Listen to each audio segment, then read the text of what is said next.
इसके तो चेहरे का रंग भी उतर गया, इसे आराम की जरूरत है। हाँ, ये आराम करेगी और आप इसका काम सारा। तो इसमें नया क्या? मैं तो घर में बाकी लोगों का भी काम करती ही। जब शामदा घर में नहीं होते तो मैं उनकी जगह भी लेती। वैसे अगर इसे आराम मिलता है, इसकी तबीयत ठीक होती है तो मुझे कोई दिक्कत नहीं है। मुझे बहुत अच्छी बात, सिंपैथी दिखा रहे हैं इसमें, सब लोग सिंपैथी दिखा रहे हैं बस। अब जिसके पास दिखाने के लिए सहानुभूति ना हो वो क्या ही दिखाएंगे। जो जनक की मदद करना चाहते हैं वो जरूर करेंगे। जनक बेटा तुम कमरे में जाओ, आराम करो। हाँ, और माँ उसे ना खाने पीने के लिए कुछ दो आप। मुझे जैसा देती हो ना, मैं जब बीमार होती हूँ, हल्दी वाला दूध वो दे दो। एक सेकंड, स्ट्रॉन्ग हो जाएगी। कोई जरूरत नहीं है, कोई लंगर नहीं खोल रखा हमने। आप अपनी बेटी को प्लीज कुछ समझाइए, घर में दूध इसके पापा के पैसों से नहीं आता है। के पैसे से आता है, जानते हैं हम लोग, इसलिए शायद हमें से कोई दूध नहीं पीती। जनक बीमार है, आपको इस सबकी समझ नहीं, इसलिए बोला उसने। जनक जो भी खाएगी, जनक जो भी खाएगी पिएगी, उसके सारे पैसे मैं दूंगा। हो गया आप लोगों का? तो मुझे झनक से बात करनी। ये ठीक नहीं है। क्यों? क्या प्रॉब्लम है? जनक, लाइफ में तुम्हारा एक ही सपना है क्या? शादी करना। हाँ सर जी, मैं जल्द से जल्द शादी करूँ, जाना चाहती हूँ बस। अपने पति के साथ गुड।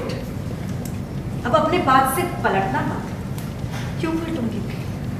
जिम्मेदारी नहीं है ना। तो जैसा आपका फैसला होगा मुझे मंजूर होगा, जिससे बोलेंगी ना उससे शादी भी कर लूँगी। और मुझे इस बात से कोई प्रॉब्लम नहीं है। तुम शादी करके चली जाओगी? हाँ, तुम्हें मेरी याद नहीं आएगी? मैं तुम्हें बहुत मिस करूँगी। आप चिंता क्यों करती? मैं जहाँ भी रहूँगी ना, कभी कभी आपको अपने पास बुला लिया करूँगी। और आपने सोचा भी कैसे? बहुत याद आएगी आपकी मुझे। इस लड़की की हालत तो देखो, क्या उन लोगों को आप रोक नहीं सकते? इसे पूरी तरह ठीक होने दीजिए। हाँ। बाद में कुछ दिनों बाद उन्हें बुला देती। नहीं, हमके लिए ठीक होने की क्या जरूरत है? जैसे ये ठीक तो हमारे सामने देखो ना। शुभ काम, इसमें देरी नहीं करनी चाहिए। अच्छा लड़का हाथ से निकल जाएगा। और वो लोग यहाँ आ रहे हैं क्योंकि मैंने उन्हें यहाँ बुलाया है। वो लड़का शादी के लिए रेडी है। ये ठीक नहीं। क्या मतलब है तुम्हारा? इसमें भी तुम्हें कुछ गलत लग रहा है? नहीं आनी तो इसमें इन्वॉल्व मत हो, सब कुछ तय हो चुका है। जनक ने भी हाथ दिए। कोई लड़का जनक से शादी कर देगा बिकॉज किसी तीसरे ने ऐसा करने के लिए कहा है। ये क्या बात हुई? हाँ, वो शादी करे, लेकिन तब जब वो जनक को एक्चुअली पसंद करता हो। हाँ। और जनक का भी उस लड़के को पसंद करना जरूरी है। इसकी भी तो पसंद हो सकती है ना। ये सब तुम क्यों कह रहे हो? नहीं, तुम चाहते क्या हो? मुझे इन सब से कोई प्रॉब्लम नहीं है। आपने मेरी मदद की जब मैं बीमार थी, मेरा ख्याल रखा, लेकिन इसका ये मतलब नहीं है कि आपको हक है मेरे लिए फैसला लेने का। ये मेरी शादी है और मेरी मासी मेरा अच्छा ही चाहेंगी ना। उन्होंने जिसको भी चुना है उससे शादी करने के लिए तैयार होना है। और इसके आगे ना कुछ सोचती हूँ नहीं, मेरे को पसंद है, इसलिए मेरे लिए सोचना बंद कर दीजिए प्लीज। समझे तुम? और तुम भी एक बात सुन लो, वो लोग शादी के लिए रेडी हो गए क्योंकि उन्हें मुझ पर भरोसा है। तो उस लड़के ने अगर तुमसे कोई सवाल किए तो ढंग से जवाब देना और उसे ये मत बताना कि इसने तुम्हारी जान बचाने के लिए तुमसे नकली वाली शादी की है। मैं क्यों ही बोलूंगी? क्योंकि वैसे भी बहुत प्राउड होने वाला काम नहीं किया तुम दोनों ने। जितनी जल्दी इस इंसिडेंट को भूल जाओगी उतना अच्छा होगा। लड़का करता क्या है? तुम्हारे जैसा बिल्कुल नहीं है।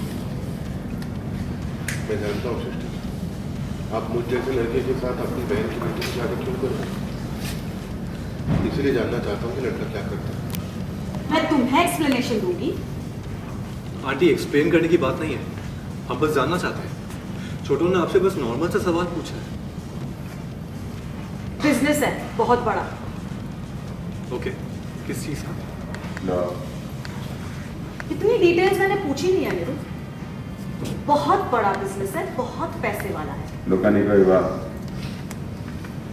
झनक किस्मत वाली है कि ऐसा लड़का उसे मिलने वाला है। मुझे बोलती है यहाँ से, हाँ आप रिश्ता आपने फिक्स किया सृष्टि जी, बड़े बड़े कनेक्शन हैं आपके, हम तो ये कर नहीं पाते। लोग मानते हैं आपकी बात को सृष्टि जी। जनक अपने आप को मेंटली प्रिपेयर कर दो शादी के लिए। जी मैं तैयार हूँ पूरी तरह से। तुम्हारी शादी के बाद ही मेरी शादी होगी, समझ गई ना? ये आपका फैसला है, मैं क्या ही बोल सकती हूँ। एग्जैक्टली तुम क्या ही कह सकते हो। जनक याद रखना, जितनी जल्दी तुम्हारी शादी होगी उतनी जल्दी अनी और अर्शी की भी होगी। इन लोगों का रिश्ता तो बहुत पहले से है, लेकिन तुम और तुम्हारी शादी बीच में है। तो जितनी जल्दी तुम्हारी शादी होगी ये लोग भी शादी करेंगे। पर चलो अब तुम चली जाओगी तो सब कुछ अच्छा ही होगा। मुझे बोलती इसकी शादी बीच में ऐसे ही नहीं, बहुत प्रॉब्लम्स हुए तब जाकर ये दिन आया है फाइनली। जनक बेटा तुम्हारी तरह मीठी मैं जानती हूँ, एक बार मैं जानती हूँ कभी ना कभी बेटियों को शादी करके दूसरे घर जाना ही होता। हाँ? पर बेटा तुम जिस भी लड़के से मिलो उसके साथ अच्छे से बातचीत करके फैसला करना, क्योंकि पूरी जिंदगी तुम्हें उसके साथ बितानी है। कैसी बातें कर रही हैं आप? हाँ कैसी अजीब अजीब सवाल कर रही हैं आप सृष्टि जी। किसी भी हर किसी इंसान से थोड़े ना शादी करवा देंगी। और वैसे भी मैं कोई भी लड़का ढूंढ कर लाऊं, तुम्हारे पति से ज्यादा ही कमाने वाला हुआ। तभी का मतलब ये नहीं कि उसकी कमाई से उसका अंदाजा लगाया जा सके। How dare you! आंटी, आप मेरे सामने बड़ों और जेठू की इंसल्ट नहीं कर सकती हैं। ये लोग आपके पैसे पर जिंदा नहीं है, और अगर फाइनेंशियल प्रॉब्लम आई तो इनकी फैमिली सॉल्व कर लेगी, यानी कि हम।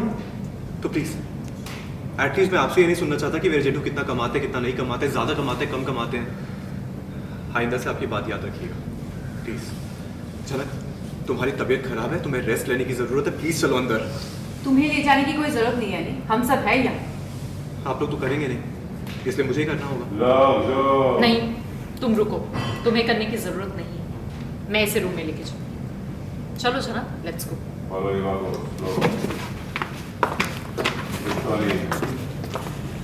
बढ़िया।